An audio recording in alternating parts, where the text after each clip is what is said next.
Incidences of cancer are on the rise in this country.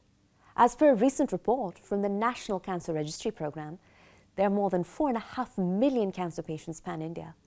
And in countless scenarios, when patients finally reach out to an oncologist, the disease has often progressed, and the prognosis, of course, continues to deteriorate.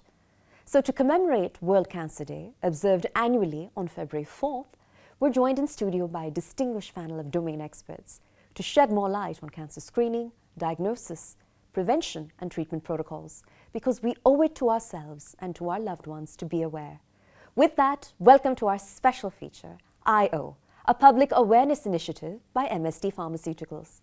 Allow me to introduce our guests. We have with us Dr. Boman Dabar, Director Oncology, Fortis Hospital, Mulund; Dr. Sevanti Limai, Director, Medical and Precision Oncology, Sir H.N. Reliance Foundation Hospital; and Dr. Vashisht Maniar, Co-founder and Director, MOC Cancer Care and Research Center. To the distinguished panel, thank you so much for taking the time to join us in studio. And for the benefit of our viewers, Dr. Bandhan, my first question comes to you. The World Health Organization indicates that cancer is the second leading cause of death globally, with over 10 million patients losing their lives to the disease annually.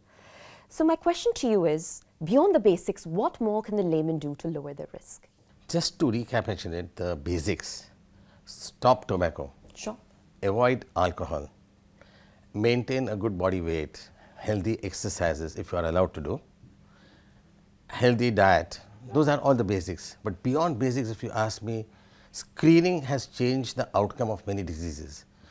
Roughly, more than the therapeutic advances that have occurred, if you take part in screening, and screening especially in 4 cancers where they have changed the outcome of the whole disease, is breast, prostate, colorectal cancers and lung cancers. Sure. More than the therapeutic advances, you can save lives by taking part in screening programs. Right. There are a few more things I would suggest is take part in vaccinations. There is an HPV vaccine for cervical cancer, hepatitis B vaccine to avoid liver cancers. Of course, hepatitis B has now become a very routine thing, but for elderly people who are not in part of the screening programs or not a part of the vaccination programs, those should undergo hepatitis B vaccination. Well, thank you, Dr. Burman, for setting that context. I want to build on some of your observations. Coming to you now, Dr. Sevanti. When we talk about leading symptoms, what are they, and what are some of the telltale signs that perhaps require immediate medical attention in your view? So, starting from the upper part of your body, if someone is having an ulcer in their mouth, or a lump in their neck, or a lump in their breast, or for that matter, any kind of abdominal symptoms that have persisted beyond a couple of weeks. I even say any symptom that has been persistent for over a couple of weeks. Like if someone has had chronic cough for over a 2-week period, 4-week period, they need to be examined. And of course, lower abdomen for a woman, abdominal pain, discomfort, change in bowel habits for anyone, male or female, bleeding, especially in a female, vaginal bleeding or bleeding in the urine, lump anywhere in the groin, in the abdomen, belly, neck, breast, anywhere. So essentially the bottom line is any symptom that has been there for over 2 weeks that you find abnormal, seek medical attention. And if you feel that your doctor is too casual about it and you still feel strongly that this is not something very usual, you still need to escalate. I think today the onus in India, unfortunately, is on the patient to seek the right kind of medical help, and that goes a long way in early detection of cancer. Well, building on that, I'll come to you. If we are to look at the disease through the lens of the patient and through the lens of nature versus nurture for a moment, Dr. Vashisht, to what extent is cancer simply a disease which patients are genetically predisposed to? So Pooja, I think it's no more nature versus nurture. I think it's nature and nurture now.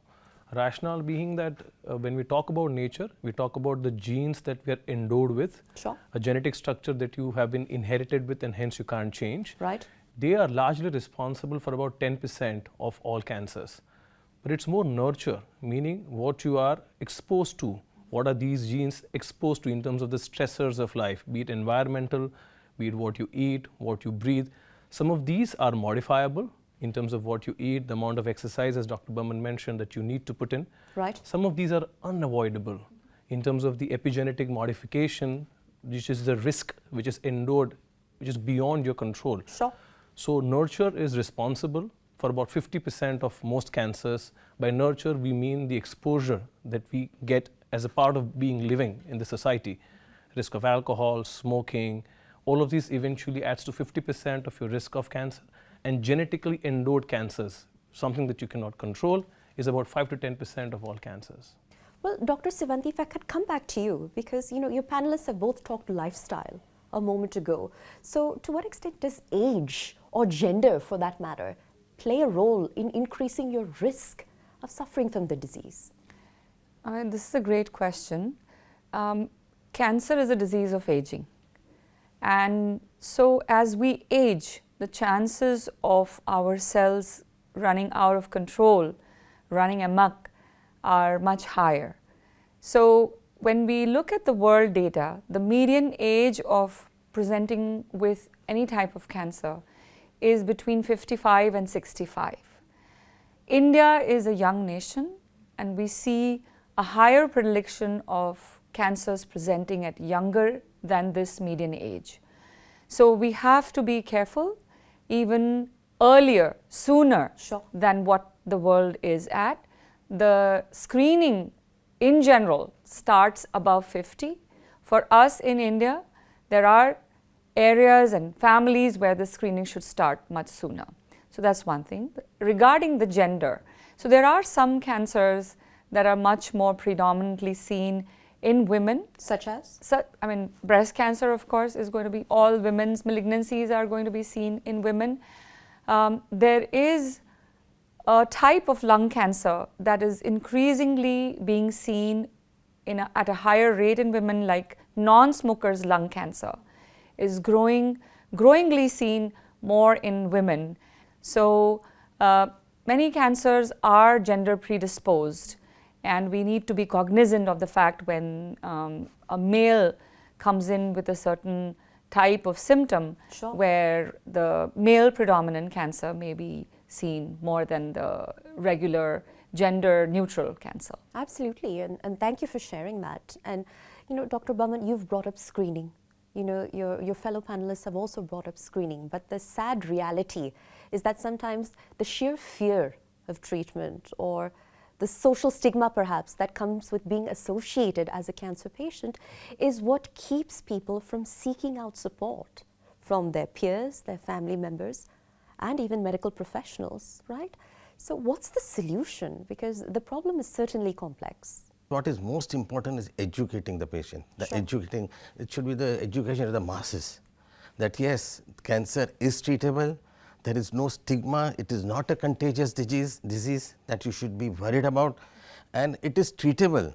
So there are few headlines which should be given to the masses that the cancer is treatable now, and it is not a social stigma no longer. I had patients who would come and tell me that, even educated patients would tell me that we are sharing the same toilet. There is nothing to do with the toilet. Right. So it's not contagious at all. Right. So those are some things which have to go to the masses. Sure. And I'm sure meetings like this only will make the patient aware that these are not, there is no social stigma. It's like any other disease, like how diabetes is there, or how stroke is there, or any other disease you take it. So it has to be, this message has to go to the masses. Then they'll come to you in the early stage. Well, a two-part question then to my other two panelists, and I'll start with you, Dr. Sivanti.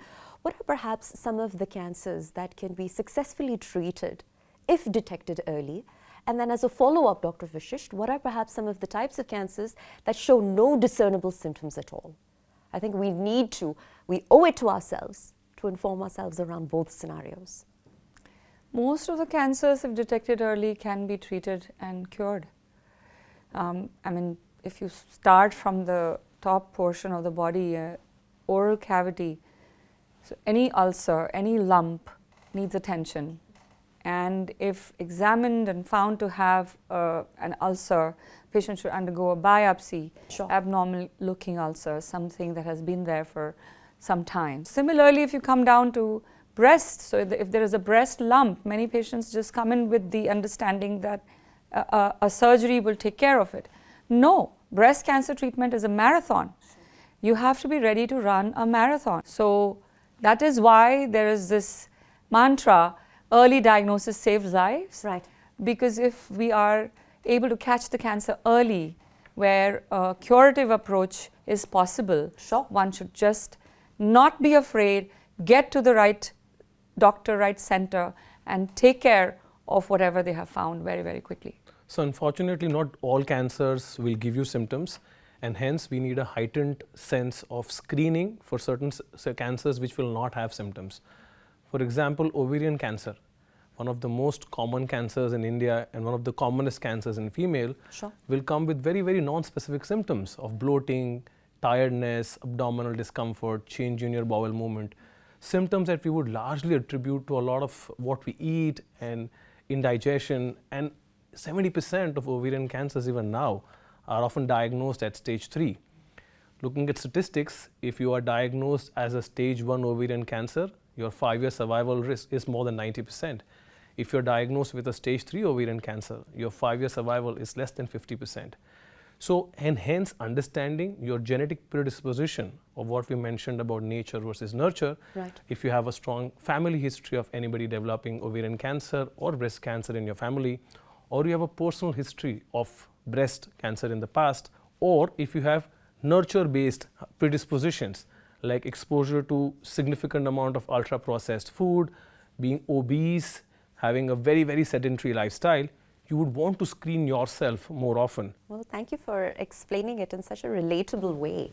And it's time for a short break, but our special feature, I.O., a public awareness initiative by MSD Pharmaceuticals, continues on the other side. We'll be right back.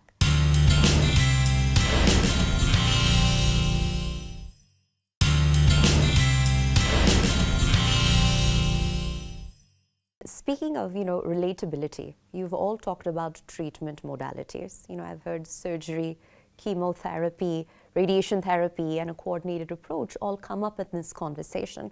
But I'd love for all of you to address how these modalities differ in terms of treatment plans. I think that's of great use to the layman and for their understanding. And I'll start with you, Dr. Burman.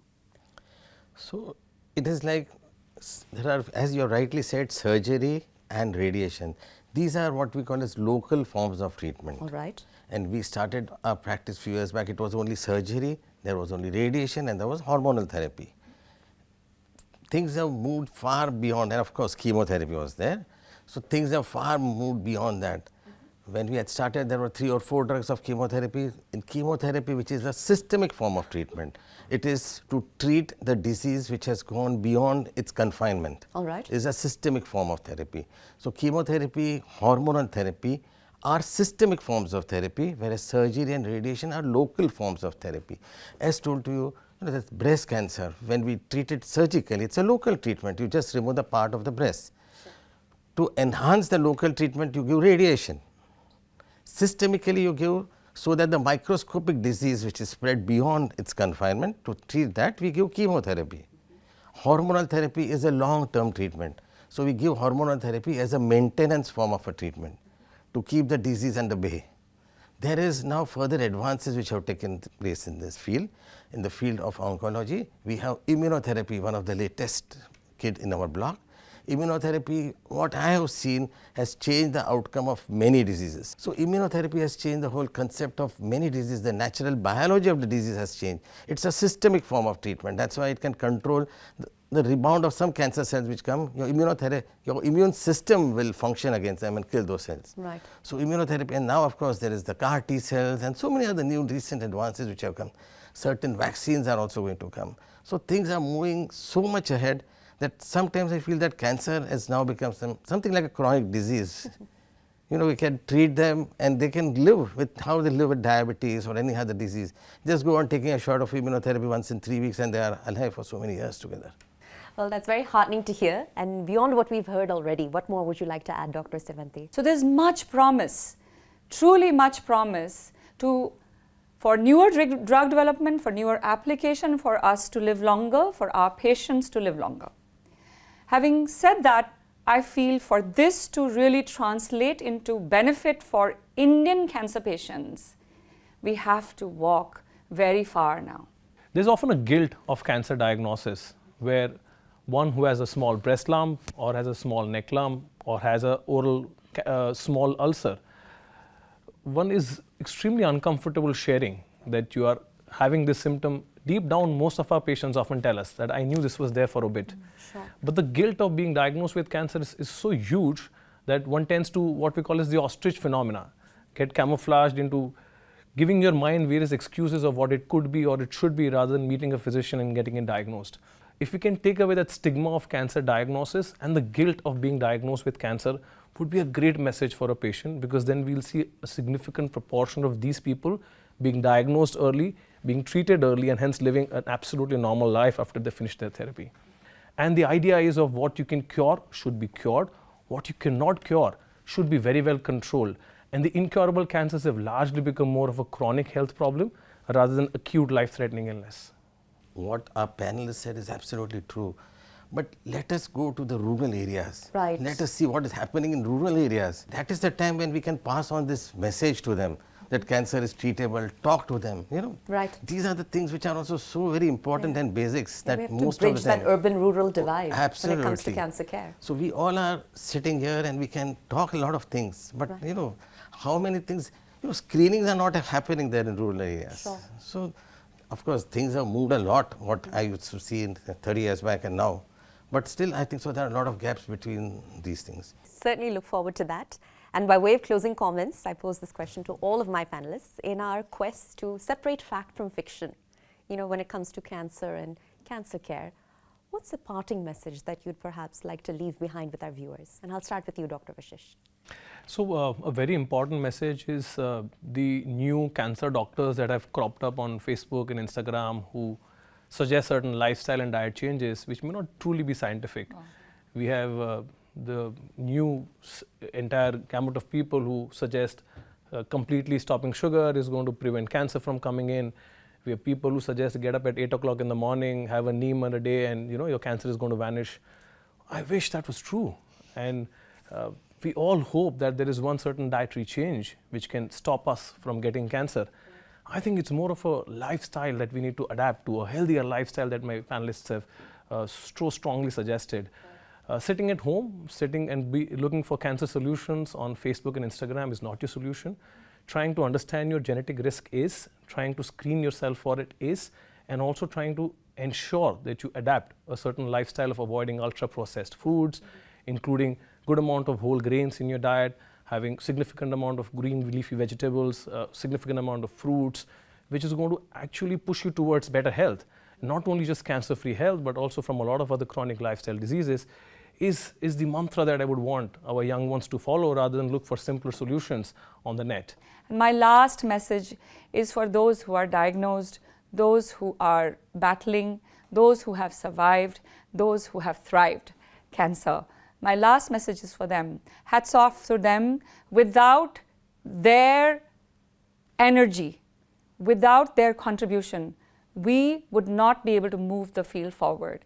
It is about those patients who accept newer treatments. It is about those patients who accept experimental treatments that helps move the field forward. So my salute to those patients, and with folded hands, my requests to all and sundry to really not hide cancer, seek help at the earliest, to diagnose it early, and to treat it at the best and the earliest time to improve outcomes and to give them longer lives. you know, things are different in the city and things are different in the rural areas. We have to accept that. In city, you do Googling, you do see things, and you come to your own conclusions. Right. To those people, I would tell them, just think that cancer is not one disease. Cancer is a group of diseases.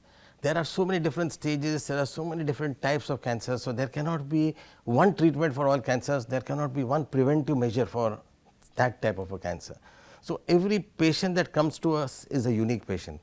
So even for a breast cancer patient, if you see, there will be early stage, there will be advanced stage, there will be so many different treatment options. Sure. So don't compare yourself, unfortunately, if you are diagnosed with cancer, with another person. Right. So you should not be comparing yourself with any other person. You are a unique person and you are a unique patient for us.